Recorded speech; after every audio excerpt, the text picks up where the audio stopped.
80% of the time. That is the recommended ratio for something known as polarized training. And it sounds pretty simple, right? But I reckon you might be surprised. If you take a look at your last week or maybe 2 weeks of training, you might have struggled to hit that target. Well, polarized training, also known as the 80-20 rule, is designed to actually improve your fitness and your performance without you having to work any harder. I reckon I've got you on that one. Yeah, sounds pretty good, doesn't it? Well, you are in for a treat because we're going to be going into the details behind this, as well as hearing from an expert in this field, Dr. Seiler. There's evidence of world-class athletes using this style of training for many decades, but it's only in the last 20 years or so that it's had a more formal label thanks to the sports scientist Dr. Seiler. Now, Sieler spent many hours observing elite level athletes across a variety of endurance sports and how they trained. And his main takeaway was noting just what a small percentage of their training time they spent in that high intensity effort compared to a very large amount in the low intensity, with very little in that middle zone. Well, as a result, it's showing the extreme two ends of the training spectrum, leading to the concept and the term that we're now familiar with, polarized training.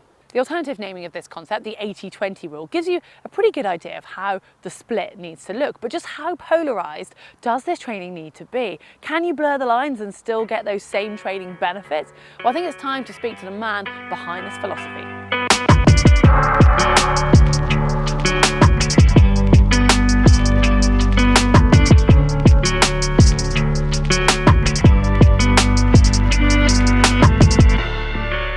Well, I want to dive straight in and get to the meat of this with, if you can describe to me or explain the difference between high intensity and low intensity. Where are those lines? Oh, that's a great question because it solves a lot of problems. Basically, what we've seen is that low intensity is essentially below what we call that first lactate turn point. Well, already when you go past that first threshold point, we start seeing an activation of a bigger sympathetic stress response. So we start seeing, there's more adrenaline, there's cortisol release, there's more an extended recovery associated with those kinds of workouts. Heart rate variability takes longer to recover, which we published about years ago. So what turns out is once you pass into that threshold region, a lot of the stress response characteristics are the same, whether it's a tough, long threshold session or an interval session, like a high 5 times 5 minutes or something like that. So those are both hard workouts. But below that first turn point, an easy run, 90 minutes, keeping it chill, that doesn't activate a big stress response. If you're trained, if you're used to running for 90 minutes. Yeah, of course. If you're not, then even that kind of workout could activate a big response once you start going beyond what you're used to.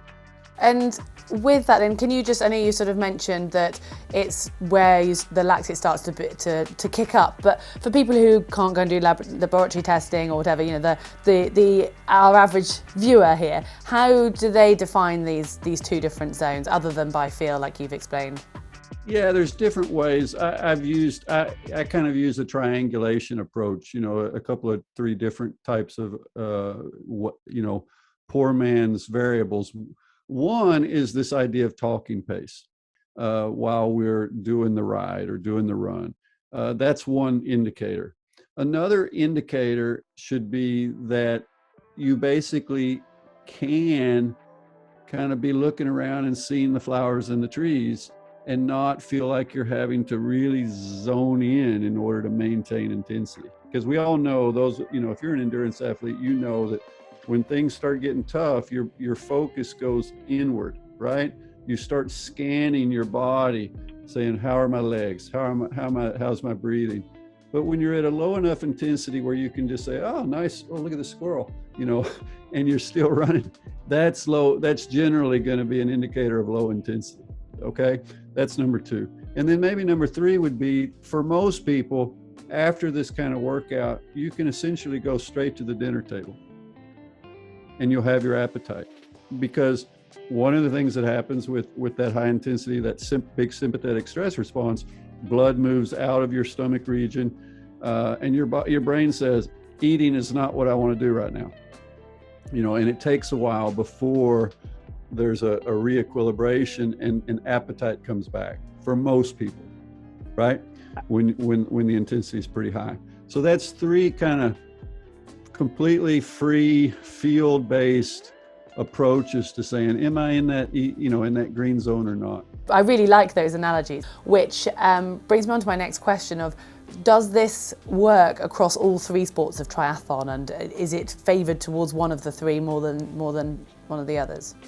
Well, it's a good question, because when we think triathlon, we have to think the total package of training. In triathlon, there's pretty good, what we call training transfer between cycling and running. Meaning that a lot of those hours you put in on the bike, you get some benefit in your run. And we see that people are running quite well on relatively limited mileage because they've got the cycling hours also. Swimming lives its own life from just the training adaptations, where they are in the muscular system, a lot of things. There's basically no transfer from swimming to, say, running. Okay, I'm sorry. This is how it is. You need to be able to swim for sure, but so that might make some, if I were going to decide which of these events to do my toughest interval sessions, it depends. It might be that I would do, I know in Norway, they tend to do a lot of threshold work in cycling and running, and then they do actually zone 5 sessions, higher intensity in swimming, just because they can. It doesn't hurt, it's not as tough on their body, and maybe they get more bang for their buck. So they make some decisions about how to manipulate that. From a physiological standpoint, I would say that, running is a good stimulus. Hill repeats or tough, that's a good stimulus for cardiovascular fitness that's going to transfer in general. So maybe I would, if I would probably do some pretty tough intervals on running, and then in swimming, I'm going to just try to survive, and work a lot on technique, because if it were me swimming, I'd have to, I can win a lot more on technique than I can on just thrashing harder in the water. Yeah, no, that makes complete sense. But just sort of leading on from that, I guess, if you're, say, training for Ironman or half Ironman, like a lot of our viewers, and the cycling portion is double for most of them time-wise than it is the run. In that sense, when you're looking at the whole week structure, would you actually look to do across the sport the sort of 80-20 split, being actually moulding them together and doing more, like you mentioned, running is good for high intensity? Would you potentially do maybe less volume in the run, more on the bike proportionally, and more intensity on the run than the bike, and kind of spread it across the 2 sports? Yeah, I might do that. And the other thing I would probably do is I'd get away from a 7-day microcycle. Because I think what ends up happening with people on a 7-day cycle is they feel like they've got to squeeze too many key workouts into that 7 days. We have a tendency to talk about key workouts and then we fill in with volume, right? And that's kind of like the high stress, low stress. So all the key workouts are high stress, and then all the rest is kind of supposed to be low stress, low intensity volume. But if you're going to do key workouts in swimming, in running, in cycling, you're going to do a brick, you need to think about transitions and things like that, then what people end up squeezing in too much, because they feel like that each 7-day cycle has to have the same elements. So what I would do, number one, I'd say, well, who said that? Where'd 7 days come from? That's not a biological construction. We've just kind of gotten used to it. So I would immediately just say, let's go to 14. Why 14? Well, it still fits into the cultural norms, in the sense that facility availability and everything is going to still work. If you need to get to the pool on a Sunday and and it's open on Sundays, well, then that's 14 days works just like 7.